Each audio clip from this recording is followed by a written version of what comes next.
ओम श्री गणेशाय नमः। नमस्कार बंधुगण, आपण मानंकु समस्तंकु आपणक निजस्व चैनल ज्योतिष दर्पण को मु हार्दिक स्वागत करुछि। आसंतु जानिबा कोन कहूछि आज आपणक राशि आपणक दिन।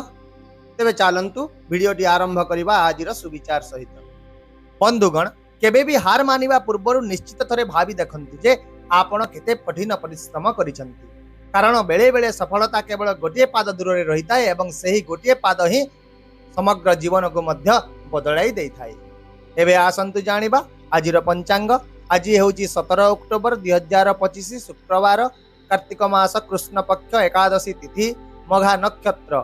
आजिर राहु काल सकाळ 8:12 रु सकाळ 10:30 पर्यंत रहिबो। एही समय रे कोनोसी नूतन किंबा गुरुत्वपूर्ण कार्य आरंभ करिवा ठारू आपण दूरे रहंतु एवं आजिर अमृत मुहूर्त अर्थात दिनर सबुठारू शुभ समय मध्याह्न 12:50 रु अपराह्न 2:22 पर्यंत रहिबो।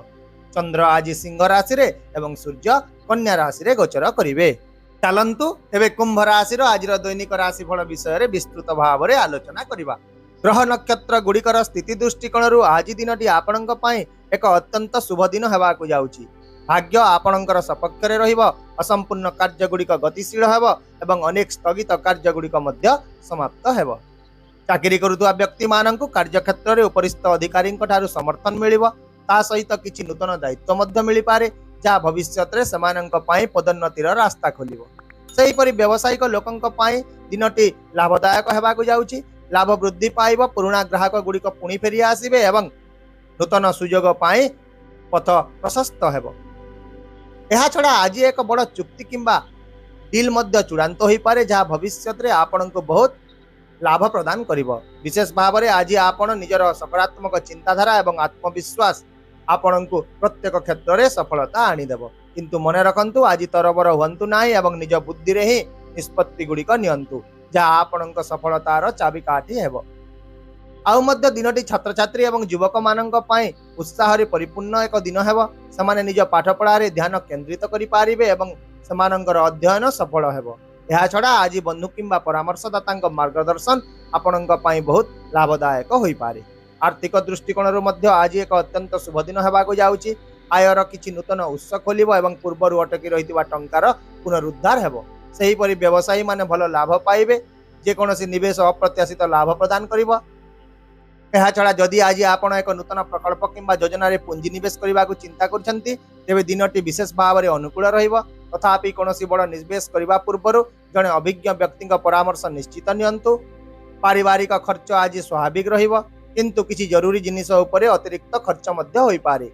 एहा सहित जदि आपण आज बुद्धिमान सहकारी आर्थिक निष्पत्ति गुड़िक नेबे, तेबे आपणकर आर्थिक स्थिति आहुरी मजबूत हेबो एवं कठिन परिश्रम और सच्चोट कार्य आपणको 2 गुण पुरस्कृत करिबो। सेहीपरि स्वास्थ्य दृष्टिकोण आज दिनटी साधारण अपेक्षा भल रहिबो। शक्ति उच्च रहिबो एवं आत्मविश्वास मध्य उच्च रहिबो। तथापि एक व्यस्त बहुल दिन एवं किछि मानसिक चाप आपणको टिके क्लांत अनुभव कराई पारे। तेणु आपण निजर खाद्यपेय एवं विश्राम प्रति विशेष ध्यान दियंतु। सेहीपरि दीर्घकालीन रोग रे पीड़ित थिबा व्यक्ति माने आज आश्वस्ति अनुभव करिवे।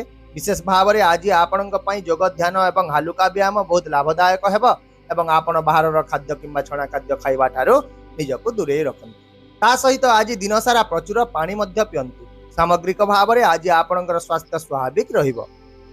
पारिवारिक जीवन रे आज बहुत सुसंगत रहिबो एवं परिवार रे खुशीर परिवेश देखा देबो। परिवार सदस्यक मध्य रे समन्वय एवं सहयोग मध्य वृद्धि पाइबो। आज आपण निज पिला मानक सह जड़ित जे कोनोसी समस्यार समाधान करि पारिबे एवं आपणको बड़ लोकंकर आशीर्वाद मिलिबो। यह सहित आज घरे शुभ कार्य किंबा धार्मिक समारोह मध्य अनुष्ठित होई पारे। सामाजिक क्षेत्र में आज आपणकर प्रतिष्ठा वृद्धि पाइबो। आपण बंधु मानक ठारू समर्थन पाइबे एवं जड़े नूतन परिचित व्यक्ति आपणक पई आज लाभदायक साब्यस्त हेबे। यह छड़ा किछि लोक आपणको सहाय्य करबाक मध्य आगको आसिबे, जहा आपणकर हृदय को बहुत आनंद प्रदान करिवो। सेही परि अविवाहित व्यक्ति माननकु नूतन विवाह प्रस्ताव मिलि पारे एवं जदि आपण प्रेम संपर्क रे अछंती, तेबे आपणक संपर्क रे आज खुशी रहिबो। ता सहित बुझामणा एवं स्नेह मध्य वृद्धि पाइबो। यह छड़ा जदि आपण विवाहित अटंती, तेबे आपण जीवन साथी समर्थन एवं स्नेह पाइबे, जहा फल रे आज आपणकर आत्मविश्वास आहुरी वृद्धि पाइबो। ताहले बंधुगण आपणक पई आजिर विशेष प्रतिकार हेउची। आज आपण एक पुराणा बट वृक्ष को पूजा करंतु, ता मूଳରେ टिके कंचा क्षीर अर्पण करंतु एवं शुद्ध घीर दीप जाली ता चारि पाखरे 5 थर परिक्रमा करंतु।